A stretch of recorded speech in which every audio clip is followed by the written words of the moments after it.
The late afternoon sun spilled through the windows of Maple Rose Café, painting soft gold across the wooden tables. Even with its warm lights and gentle music, the place felt painfully cold to Ethan Caldwell, a man who had everything: money, success, power, except the one thing he needed most. Don't forget to like, comment, and subscribe for more real-life stories with unexpected twists that will warm your heart. At 42, he was the CEO of a global tech company, admired by millions but known by none.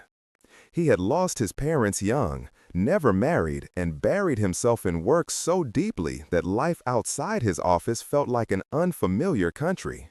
Today, stress sat heavy on his shoulders. Failed negotiations, endless meetings, a sleepless night, and a loneliness that gnawed at his chest. He sat quietly in a corner booth, hands wrapped around a lukewarm cup of coffee. His eyes stared blankly at the people laughing, chatting, living. "I don't belong anywhere," he whispered to himself. That's when he noticed her. A little girl, maybe 8 years old, with messy brown hair tied in 2 uneven ponytails, wearing a pink dress and carrying a small, colorful craft box. Don't forget to like, comment, and subscribe for more real-life stories with unexpected twists that will warm your heart. She stood near the counter, swinging her feet as she waited with her mother. But her eyes, bright, curious, full of unspoiled innocence, kept drifting toward Ethan. He didn't smile back. He hadn't smiled in days. But the girl wasn't scared of him, not even a little. After a few minutes, she slid off her chair, walked straight to him, and stopped beside his table.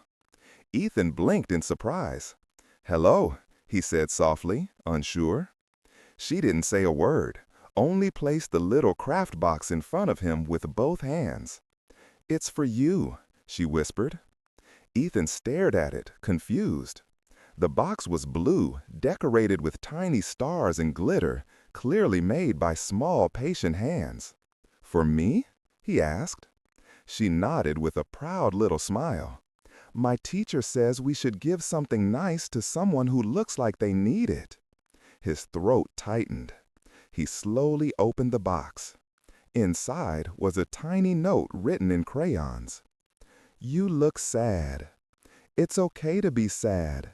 You're not alone. From Lily." Just below the note lay a single item, a yellow paper heart, slightly crooked, but warm in a way nothing in Ethan's world had been for years. The moment he touched it, something inside him cracked open. His eyes burned, and for the first time in a very, very long time, he cried. Not silent tears, but deep, painful tears, the kind that had been trapped behind walls of pride and loneliness for decades. Little Lily panicked and hugged him without hesitation. "I didn't mean to make you cry. I just wanted you to smile." Ethan laughed through his tears. "You didn't make me sad," he managed. "You made me feel human." Lily's mother rushed over, embarrassed. "I'm so sorry. She loves making craft gifts. She thought—" Ethan shook his head, wiping his eyes. "No, thank you. She gave me more kindness than I've received in years." Lily beamed. "Mommy says people who are alone need extra kindness." Ethan looked at the child, studying her gentle eyes, the sincerity radiating from her. "You're a very special girl," he said. "My daddy says that too," she giggled. Her mother stiffened, then lowered her gaze. "He passed away last year," she said quietly. Ethan's heart dropped. Lily, without understanding the weight of her words, just whispered, "But I'm okay, because when I feel sad, I give someone else something happy." Ethan felt the universe pause. This little girl, who had lost more than he ever knew, was the one comforting.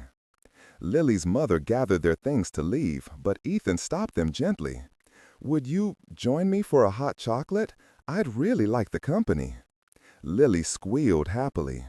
Her mother smiled, a soft, grateful smile.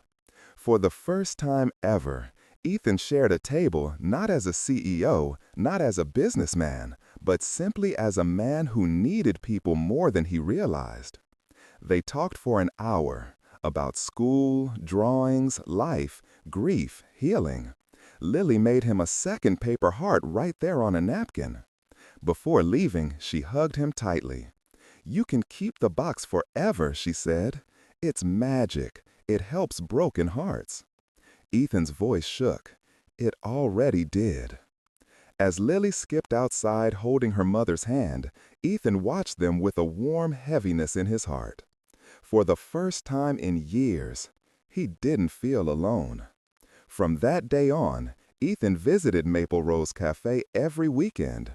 Not for the coffee, not for the corner booth, but because sometimes Lily and her mother came too. The little box stayed on his office desk, right beside his computer. Whenever stress or loneliness returned, he opened it, read the crayon-written message, and remembered